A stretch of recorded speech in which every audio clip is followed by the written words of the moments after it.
हरि अनंत हरि कथा अनंता, बहुविधि कहीं सुनहि सब संता। रामचंद्र के चरित सुहाए, कल्प कोटि लगी जाहि न गाए। प्रभु श्री राम की कथा और उनकी लीलाएं दोनों अनंत हैं, जिनको कवियों ने, संतों ने, भक्तों ने अलग अलग तरीकों से, अलग अलग विधियों से कहा है। लेकिन फिर भी गोस्वामी जी लिखते हैं कि कई कल्प लग जाए, कल्प यानी हजारों लाखों वर्ष का समय भी लग जाए, तो ऐसे करोड़ों कल्पों में भी प्रभु श्री राम की महिमा को, उनके चरित्र को और उनके व्यक्तित्व के जो आयाम हैं, उन सबको कहना बहुत मुश्किल है, बहुत कठिन है। अलख मूवमेंट फॉर लाइफ की इस अनूठी आध्यात्मिक यात्रा के 5वें दिन और 5वें प्रसंग में आज मैं आप सभी का एक बार फिर बहुत बहुत स्वागत करता हूं। आज के इस प्रसंग में हम बात करने जा रहे हैं श्री राम के जननायक बनने की जो यात्रा है, उससे हम क्या प्रेरणा ले सकते हैं, क्या सीख ले सकते हैं, वो कौन सी बातें हैं जिनको हम अपने जीवन में उतार सकते हैं और जिससे अपने जीवन को भी हम सार्थक कर सकते हैं, उसे बदल सकते हैं। भगवान राम इस देश और दुनिया के लाखों करोड़ों लोगों के दिलों में, उनके हृदय में एक महानायक के तौर पर अपना स्थान रखते हैं। लेकिन अयोध्या के राजकुमार से लेकर और महानायक बनने की, जन जन के नायक बनने की उनकी जो ये यात्रा है, ये अपने आप में अद्भुत और अद्वितीय है। और जब भी कोई राम कथा को पढ़ेगा, उनकी जन जन के नायक बनने से लेकर महानायक बनने तक की जो यात्रा है उसको पढ़ेगा, तो निश्चित तौर पर उसको अपने जीवन में एक नई दिशा, एक नया आयाम मिलेगा। अयोध्या से प्रस्थान करने से लेकर वन में पहुंचने तक और फिर आतताई रावण का विनाश करके सत्य की और धर्म की स्थापना करने तक का उनका जो ये सफर है, उनकी जो ये यात्रा है, ये उन्हें नायक, जन जन का योद्धा और पूरी इस कथा का, पूरी राम कथा का महानायक बनाती है। ये कोई साधारण यात्रा नहीं है और ना ही आसानी से किसी के लिए संभव है। लेकिन उनकी ये यात्रा, प्रभु श्री राम की ये यात्रा हमारे मन में ये विश्वास जगाती है कि अगर निष्कपट भाव से, निश्चल भाव से आप परिवार के लिए, आप समाज के लिए, आप देश के लिए, आप संस्कृति के लिए अगर कुछ करते हैं, तो आपका सहज ही एक अलग और अद्वितीय स्थान आम जनमानस के मन में बनता है, उनके हृदय में बनता है।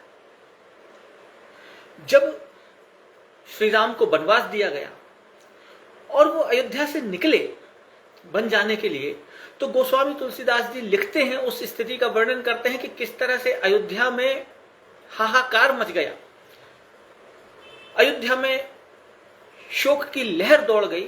तो उसके लिए गोस्वामी जी चौपाई लिखते हैं कि चलत राम अति भयउ विषादु, सुनी न जाए पुर आरत नादु। मतलब कि नगर में जिस तरह का चीत्कार और जिस तरह की चीख पुकार मची है, वो सुनी नहीं जाती। और कुशगुन लंक अबद अतिशोकु, हर्ष विषाद विवश सुरलोकु। इतनी सुंदर बात गोस्वामी तुलसीदास जी ने लिखी है कि जैसे ही राम अयोध्या से चले वन के लिए, तो इतना विषाद हो रहा है, इतना चीत्कार हो रहा है, पूरे नगरवासी, राजमहल तो ठीक है लेकिन पूरा अयोध्या नगर शोक में डूबा हुआ है। लोग विलाप कर रहे हैं, चीख चिल्ला रहे हैं उनके वियोग में कि अब हमारे राम 14 साल के लिए अयोध्या छोड़कर जा रहे हैं, तो उस स्थिति का गोस्वामी जी इतना सुंदर चित्रण करते हैं कि अयोध्या की जो स्थिति है, अयोध्या का जो विषाद है, वहां का जो आर्तनाद है वो सुना नहीं जा रहा है। इतनी दारुण दयनीय स्थिति है। लेकिन इसके साथ साथ दो बातें और वो लिख रहे हैं अगली हिस्से में इसी चौपाई के, कि कुसगुन लंक अवध अतिशोक। अवध में तो शोक है ही, लेकिन एक और घटना घट रही है, एक और बात हो रही है कि जैसे ही राम अयोध्या से चले हैं वन के लिए, लंका में हजारों किलोमीटर दूर, हजारों मील दूर लंका में अपशगुन शुरू हो गए। यह होगा ही जब नायक किसी बड़े लक्ष्य के लिए निकलेगा तो पूरा अस्तित्व, पूरा ब्रह्मांड, देवीय शक्तियां, शुभ शक्तियां सब उसके साथ चलती हैं और उसके दूरगामी परिणाम होते हैं। ये तो आम अयोध्यावासी को दिखाई दे रहा है कि अयोध्या से राम वन के लिए निकल रहे हैं, लेकिन उसके क्या परिणाम होने वाले हैं उसकी अनुगूंज पूरे अस्तित्व में, पूरे ब्रह्मांड में सुनाई दे रही है। तो गोस्वामी जी लिखते हैं कि कुसगुन लंक अवध अतिशोक। अवध में तो शोक है ही, लेकिन लंका में अपशगुन शुरू हो गए। क्यों? क्योंकि अब हमारे राम चल पड़े हैं अहंकार का, असत्य का, अनीति का, अधर्म का जो सबसे बड़ा सिरमौर है, जो मुखिया है रावण, उसका विनाश करने के लिए अयोध्या से हमारे राम चल पड़े हैं। और अगली पंक्ति में गोस्वामी जी लिखते हैं कि हर्ष विषाद विवश सुरलोक। ये बड़ी विचित्र बात लिखते हैं कि अयोध्या में तो शोक है ही, लंका में अपशगुन शुरू हो गए, लेकिन जो सुरलोक है, जो देवलोक है, वहां पर दोहरी घटना घट रही है। दो बातें वहां पर हो रही हैं। पहली बात तो हो रही है कि वहां हर्ष है, और दूसरी बात है कि विषाद भी है। हर्ष और विषाद दोनों एक साथ है। क्यों दोनों एक साथ है? कि हर्ष इस बात का है कि प्रभु राम ने जिस काज के लिए जन्म लिया है, जिस उद्देश्य के लिए जन्म लिया है, अब उसको पूरा करने के लिए अयोध्या से चल पड़े।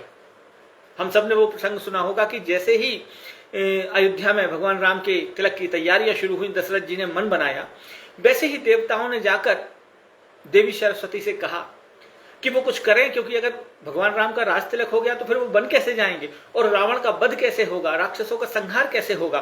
तो गोस्वामी जी रामचरितमानस में लिखते हैं इस घटना को कि देवी सरस्वती ने मंत्रा का, और मंत्रा के माध्यम से केकई का मन फेर दिया, उनकी बुद्धि फेर दी, और उन्होंने भगवान राम के वनगमन का जो वचन था वो मांग लिया राजा दशरथ से।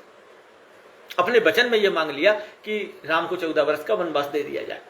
लेकिन राम सिर्फ राजकुमार नहीं है, वो अयोध्या के अंदर जन जन के प्रिय हैं। हर आम आदमी उनको पसंद करता है। अयोध्या का एक एक निवासी, एक एक रहने वाला, एक एक वहां का पुरवासी उनके लिए अगाध श्रद्धा और प्रेम से भरा हुआ। और ये क्यों है? ये किस कारण है? ये इस कारण है कि राम सहज तो है ही, राम प्रेम पूर्ण तो है ही, लेकिन उनमें एक नायक की गरिमा भी मौजूद है और सबसे संबंध स्थापित कर लेते हैं। कोई उनके सामने अपने आप को छोटा महसूस नहीं करता, कोई अपने आप को उनके सामने हीन महसूस नहीं करता, सबको उसके योग्य सम्मान प्रदान करते हैं, सबकी उसकी योग्य बात सुनते हैं। तो इसलिए जो उनके मानवीय गुण हैं, जो उनके आंतरिक गुण हैं, वो उनको नायक बनाते हैं।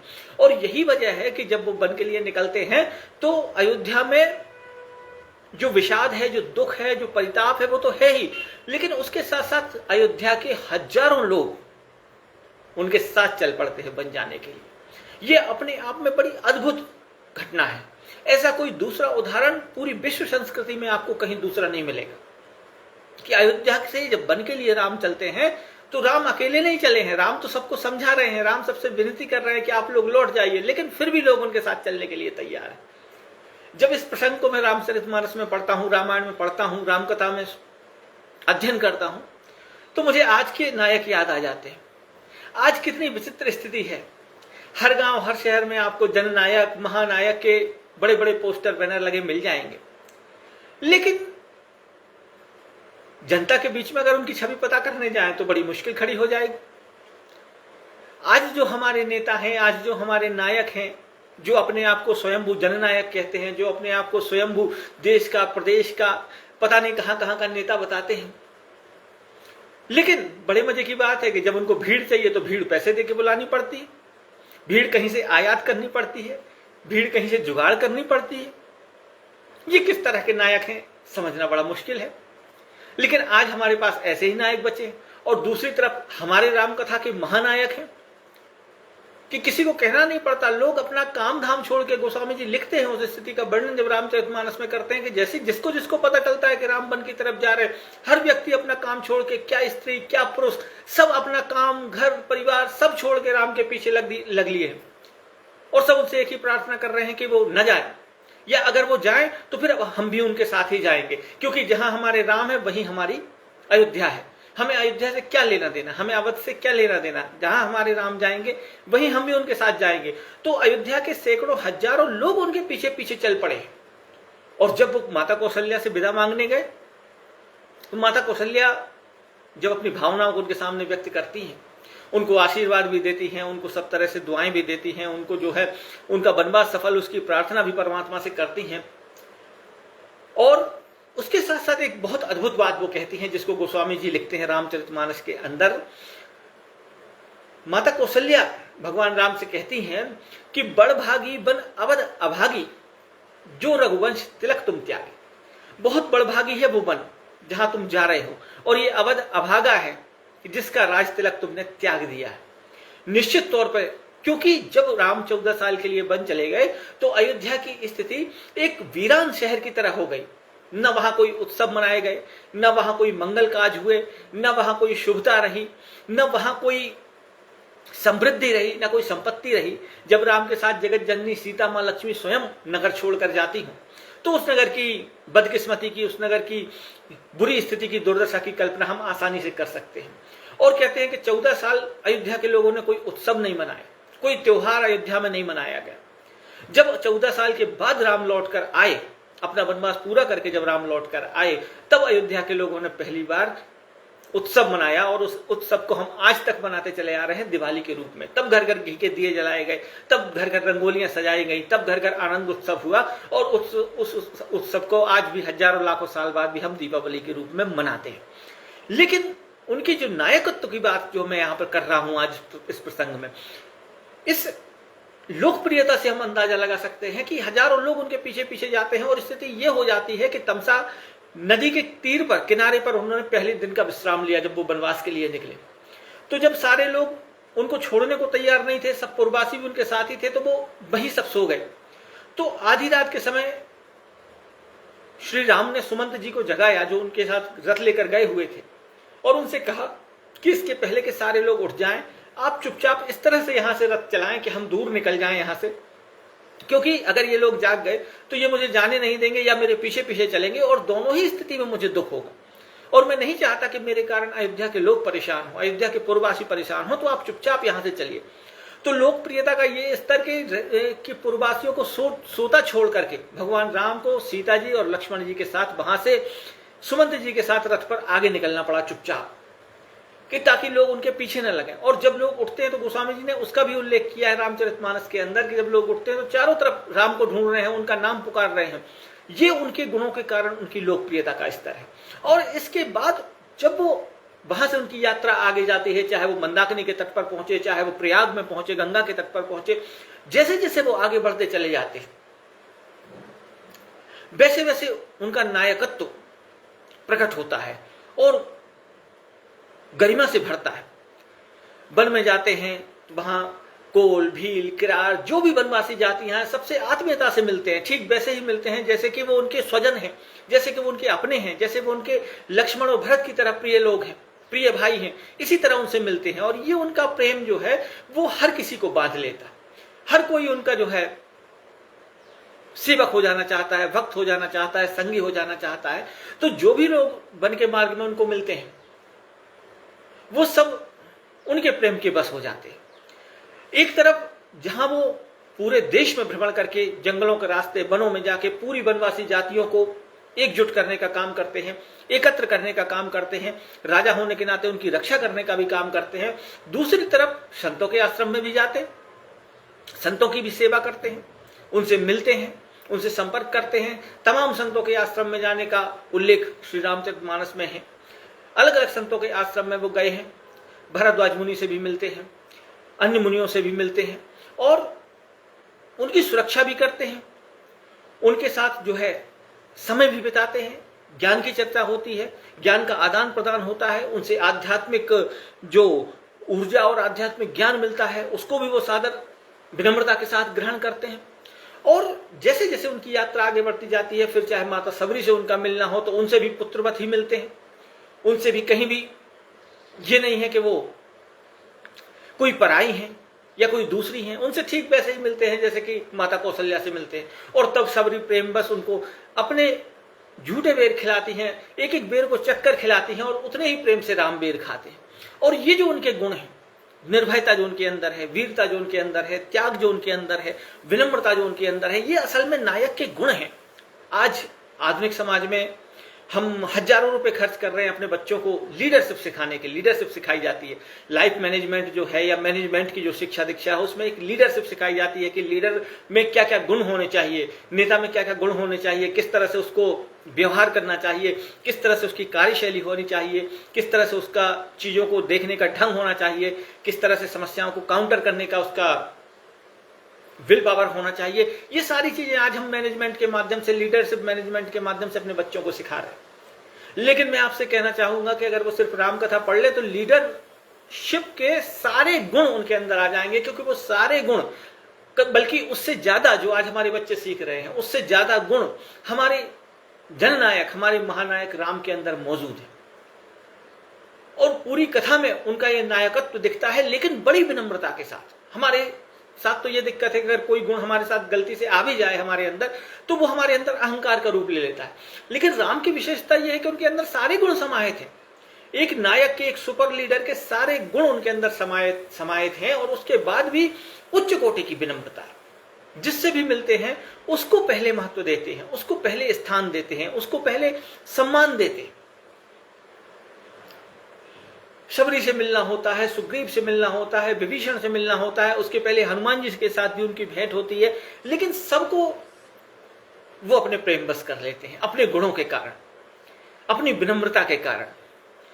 और लीडर का सबसे बड़ा गुण ही यही है। अगर आप कभी पढ़ने जाएं तो आपको ये जानकर और हैरानी होगी और पता चलेगा कि लीडर का सबसे बड़ा गुण ही यही है कि लीडर अपने साथ के लोगों को आगे करता है, उनको महत्व देता है। और जब उनको महत्व देता है तो लीडर का महत्व अपने आप बढ़ जाता है। और इस पूरी राम कथा में हम देख सकते हैं कि भगवान राम सबको अवसर प्रदान करते हैं, सबको उसकी प्रतिभा दिखाने का मौका देते हैं। जब जहां जिसकी जरूरत है वहां उसको मौका देते हैं। जब पहली बार सीता माता की खोज का प्रश्न आता है तो हनुमान जी को आगे किया जाता है, हनुमान जी रावण के पास जाते हैं। लेकिन जब दूसरी बार मौका आता है, जब युद्ध के ठीक पहले एक बार फिर संधि प्रस्ताव भेजना है, तो फिर वो अंगद को मौका देते हैं कि अब अंगद जाए और अंगद जाके बात करे। हर एक की प्रतिभा को आगे बढ़ाने का मौका देते हैं।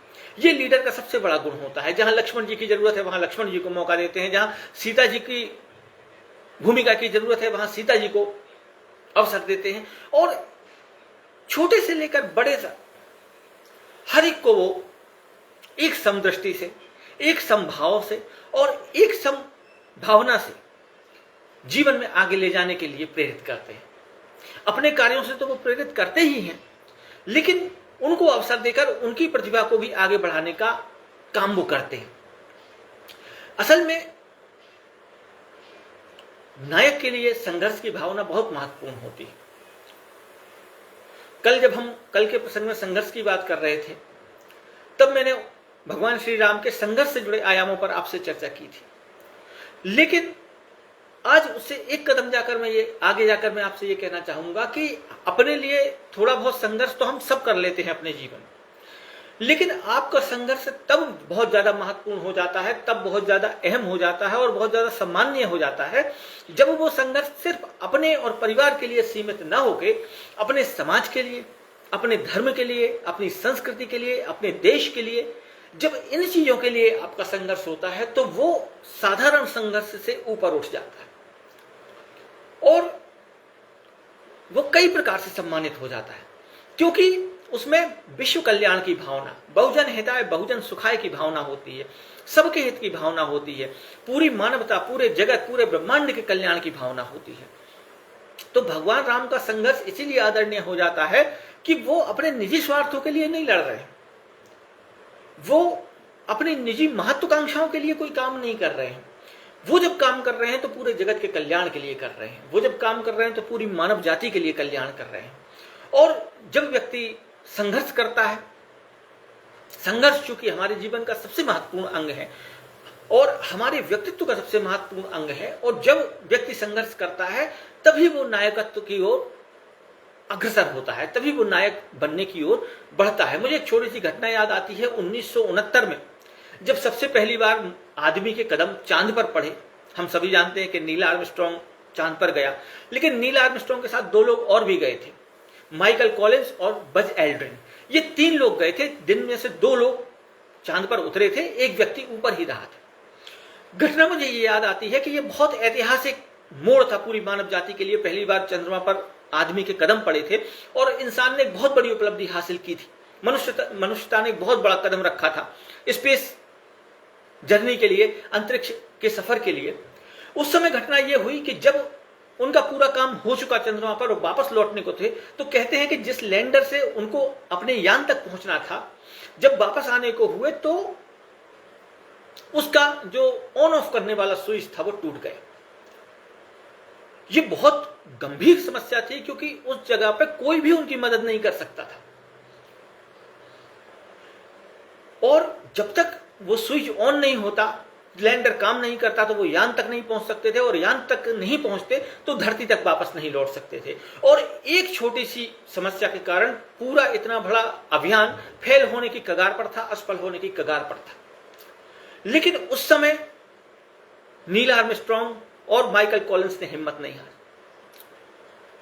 कोई मदद उन तक नहीं पहुंच सकती थी, कोई संदेश उन तक नहीं पहुंच सकता था, कोई भी उनकी मदद नहीं कर सकता था।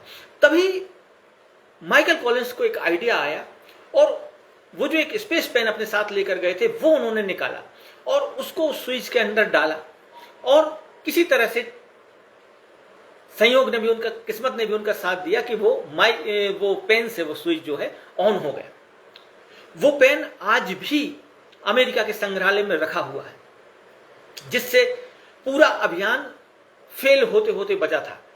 उस पेन की वजह से वो स्विच ऑन हो गया, लैंडर काम करने लगा, और वो वापस उस पर अपने यान तक पहुंच सके और वापस लौट सके, और इन तीनों ने मिलकर इतिहास रच दिया। लेकिन यहां पर नायक का एक सबसे बड़ा गुण समझने की जरूरत है कि जब विकट स्थिति आई, संकट की स्थिति आई, तब भी उसने अपना संतुलन नहीं खोया, जबकि वहां पूरे चांसेस थे, पूरे मौके थे कि वहां कोई भी व्यक्ति, हम एक अगर अकेले कमरे में भी बंद हो जाए तो हम घबरा जाते हैं। हम चांद जैसी जगह पर हैं, धरती से 3-3.5 लाख किलोमीटर दूर है, जहां दूर दूर तक कोई हमारी मदद नहीं कर सकता है, कोई मदद हम तक नहीं पहुंच सकती। लेकिन नायक हर परिस्थिति में नायक होता है, चाहे वो कितनी ही बड़ी मुश्किल में फंसा हो। और ये बात उस दिन उन दोनों अंतरिक्ष यात्रियों ने साबित करके दिखा दी, और अपनी सूझबूझ से उस फेल होते हुए पूरे इतने बड़े मिशन को, जिस पर कि अरबों खरबों डॉलर का खर्च हुआ था, उसको बचा लिया। भगवान राम की कथा में भी ये गुण हमें बहुत आसानी से दिख जाएगा। नायक का बिल्कुल संघर्ष के समय सूझबूझ और विवेक से काम लेना, ये गुण हमें राम कथा में भी, भगवान श्री राम के चरित्र में भी, उनके व्यवहार में भी दिख जाएगा। जो भी विकट परिस्थिति उनके जीवन में आए, तब भी वो अपना विवेक नहीं त्यागते, अपना जो उनका चुनौतियों को सामना करने का मादा है, संकल्प है, उसको नहीं त्यागते, और हर गंभीर परिस्थिति में भी वो धैर्य के साथ, मर्यादा के साथ और संस्कारों के साथ व्यवहार करते हैं। ये निश्चित तौर पर नायक का बहुत विलक्षण गुण है, जिसकी आज के नायकों को बड़ी जरूरत है, क्योंकि आज बहुत सारे लोग नायक होने की दौड़ में हैं। लेकिन नायक के जो बुनियादी गुण हैं, जो नेता होता है, जो लीडर होता है, उसमें जिन बातों का समावेश होना चाहिए, जो उसके व्यक्तित्व के मूलभूत आधार हैं, ये बड़े दुख की बात है कि आज हमारे देश के ही अधिकांश नेताओं में वो एक भी गुण नहीं है।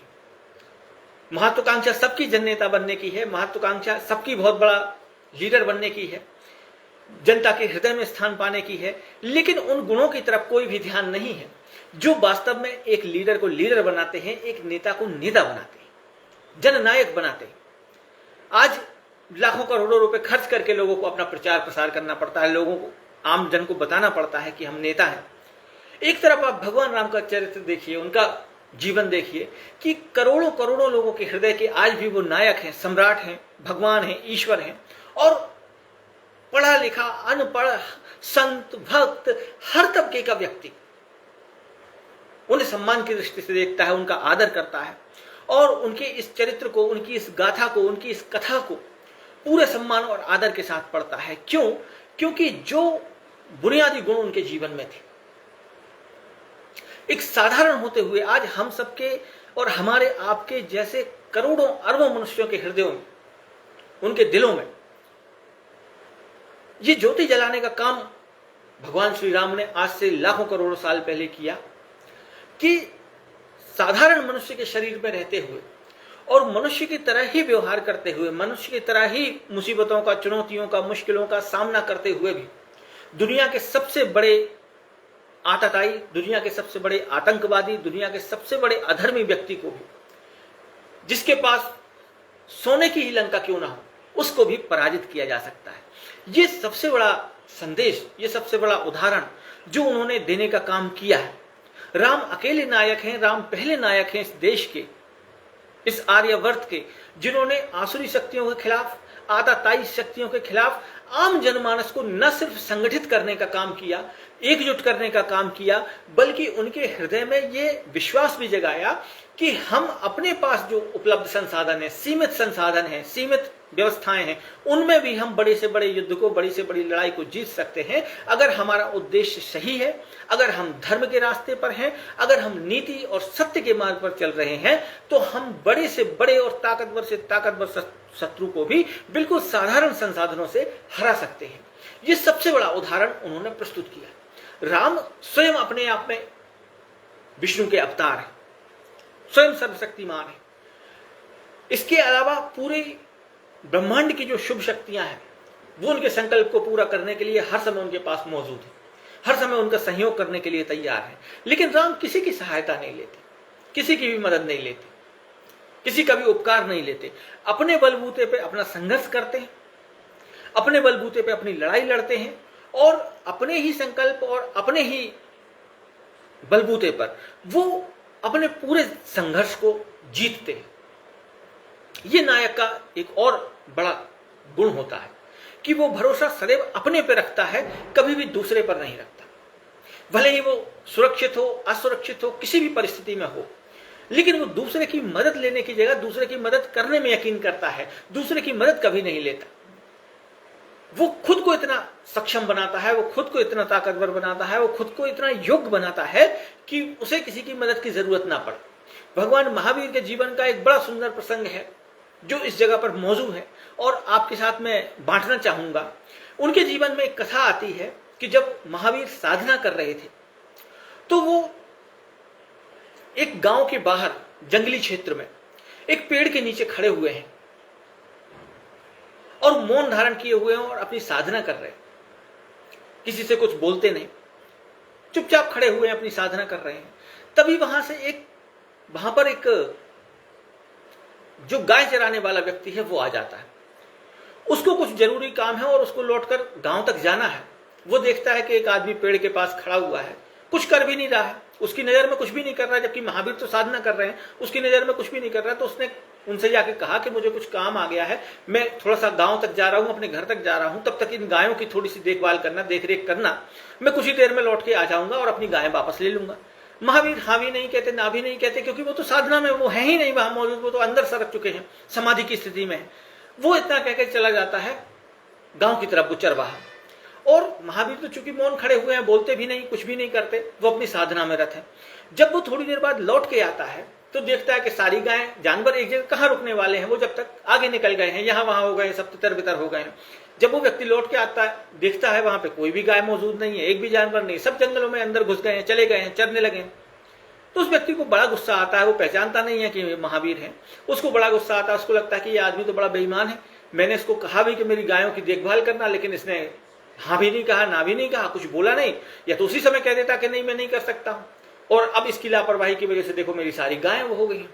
तो बड़ी मार्मिक कथा है ये कि वो आदमी क्रोध में भर जाता है, गुस्से में भर जाता है और महावीर को कष्ट देने लगता है, उनको सताने लगता है, परेशान करने लगता है, क्योंकि उसको लगता है कि ये आदमी झूठा है, इसकी वजह से मेरी गायें खो गई।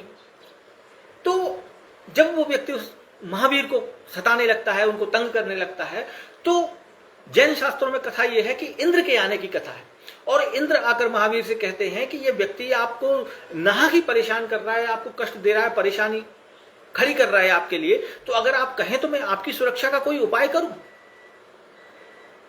लेकिन कथा बड़ी मधुर है, और कथा ये कहती है कि महावीर मना कर देते हैं, इनकार कर देते हैं। महावीर कहते हैं कि नहीं, धन्यवाद, मुझे आपकी सुरक्षा की कोई जरूरत नहीं है, मैं जैसा भी हूं, जिस स्थिति में हूं, मैं बिल्कुल ठीक हूं, मैं आपकी सुरक्षा नहीं लेना चाहता, आपका बहुत बहुत धन्यवाद। ये बड़ी विचित्र बात है कि एक तरफ उनका चरवाहे से कोई संवाद नहीं होता है, कोई बातचीत नहीं होती है, दूसरी तरफ इंद्र से बातचीत होती है। दरअसल ये बातचीत जो है ये मानसिक स्तर पर की गई बातचीत है, ये मुंह खोलकर, जबान खोलकर कोई बातचीत नहीं हो रही है, शब्दों में बातचीत नहीं हो रही है, ये संवाद जो हो रहा है मौन के स्तर पर हो रहा है, और इसलिए महावीर का मौन नहीं टूटता, और वो उसी स्थिति में उनको सादर धन्यवाद देते हैं और उनकी सुरक्षा लेने से इनकार कर देते हैं, मना कर देते हैं।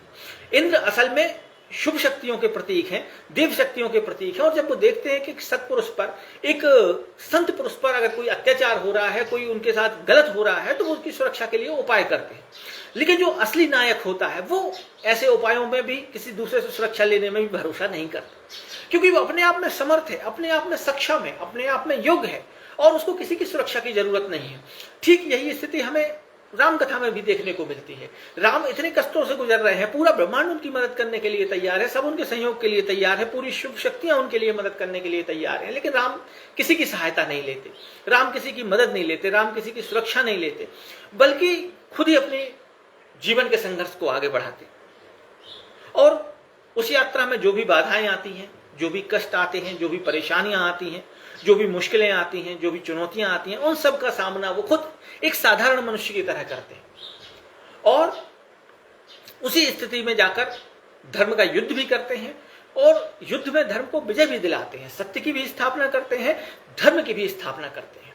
तो आज के इस 5वें प्रसंग में मैं ये कहना चाहता हूं, ये निवेदन करना चाहता हूं आप सभी से कि भगवान राम में नायकत्व के जो अद्भुत गुण हैं, उन्होंने जो अपनी अनूठी जीवन यात्रा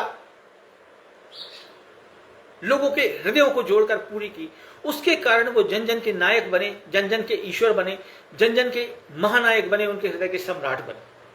अगर उनकी ये जो नेतृत्व क्षमता है, उनका ये जो नायकत्व है, उसके जो गुण हैं, अगर उनमें से कुछ गुणों को हम आत्मसात करें, अपने जीवन में उतारने का प्रयास करें, उन पर चलने की कोशिश करें, तो निश्चित तौर पर हमारे जीवन को भी एक नया आयाम और नई दिशा मिल सकती है, हमारा जीवन भी कुछ दूसरा हो सकता है। अभी हम बहुत क्षुद्र स्वार्थों के तल पर जी रहे हैं, अभी हम बड़ी छोटी छोटी महत्वाकांक्षाओं के लिए जी रहे हैं। कुछ बड़ा जीवन में हम कर सकते हैं, कोई बड़ा लक्ष्य हम ले सकते हैं, कोई बड़ा सपना हम देख सकते हैं, ये बात हमारी कल्पना में ही नहीं। और सिर्फ अपने लिए जीने वाला व्यक्ति तो पशुवत हो जाता है, क्योंकि उसकी जरूरतें सिर्फ खुद तक सीमित रह जाती हैं, उसके सपने सिर्फ खुद तक सीमित रह जाते हैं, उसका सब कुछ करना जीवन में सिर्फ खुद तक सीमित रह जाता है। लेकिन जो स्व से ऊपर उठता है, जो खुद से ऊपर उठता है, जैसे कि भगवान श्री राम ने किया है राम कथा के अंदर, उन्होंने कभी अपना सुख नहीं देखा, उन्होंने कभी अपनी सुविधा नहीं देखी, उन्होंने कभी अपने स्वार्थ, अपनी महत्वाकांक्षाओं को कोई स्थान नहीं दिया, बल्कि जिसमें सबका हित हो सकता था, जिसमें धर्म का हित था, जिसमें सत्य का हित था, जिसमें न्याय का हित था, जिसमें नीति का हित था, जिसमें आम जन का हित था, जिसमें मानवता का हित था, जिसमें एक बड़ा उद्देश्य सफल होता था, एक बड़ा लक्ष्य पूरा होता था, उसको अपने जीवन में चुना और उसी राह पर वो चले, सिर्फ अपने लिए न करके पूरी मानवता के लिए, पूरी सृष्टि के लिए, पूरे विश्व के लिए उन्होंने काम किया। और इसलिए राम जन जन के नायक बन सके, इसलिए राम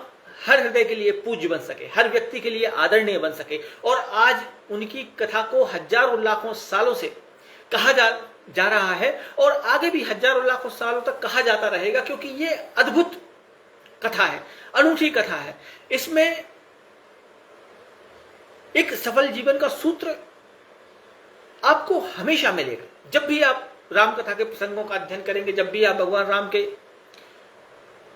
कार्यों को, उनके चरित्र को देखेंगे, तो निश्चित तौर पर आपको भी अपने जीवन में एक बड़े लक्ष्य का संधान करने की, एक बड़ा सपना देखने की, एक बड़ा उद्देश्य को पूरा करने की निश्चित तौर पर प्रेरणा मिलेगी। तो मेरा तो यही निवेदन है कि आज के समय के जो तथाकथित हमारे जननायक हैं, हमारे महानायक हैं, वो भी इस कथा से सीखें, प्रभु श्री राम से कुछ सीख लें और अपने जीवन की दिशा को बदलें, अपने उद्देश्यों की दिशा को बदलें। जो अपने स्वार्थ को आगे रखेगा वो क्षुद्र बनकर रह जाएगा, जो बहुजन हिताय बहुजन सुखाय पर चलेगा, जो सबके सुख की बात करेगा, वही अपने जीवन में सफल होगा और अपने जीवन में ऊंचा होगा। उसका जीवन फिर साधारण जीवन नहीं रह जाएगा, उसका जीवन एक महाजीवन हो जाएगा। तो इन गुणों को अपने जीवन में उतारने का प्रयास करें, भगवान राम से प्रेरणा लेने की कोशिश करें, और तब हमारे अंदर एक सात्विक नायक का जन्म होगा, जो संस्कारों को आदर देगा, जो मूल्यों को आदर देगा, जो संस्कृति को आदर देगा, जो श्रेष्ठतम हमारे मानवीय मूल्य हैं, जो हमारी सभ्यता, हमारी संस्कृति ने स्थापित किए हैं, हमारे सनातन ने स्थापित किए हैं, उनको महत्व देगा। और जब उनको महत्व देकर वो अपने जीवन में आगे चलेगा तो उसका जीवन शुभ भी होगा, सफल भी होगा और सुफल भी होगा। तो कल छठवें प्रसंग के साथ मैं फिर आप सभी के बीच में आऊंगा। तब तक प्रभु श्री राम की कृपा आप सभी पर बनी रहे, उनकी भक्ति, युक्ति और शक्ति आप सभी को मिले और उनकी प्रेरणा से आप सभी का जीवन सफल हो, यही मेरी कामना है। जय श्री राम।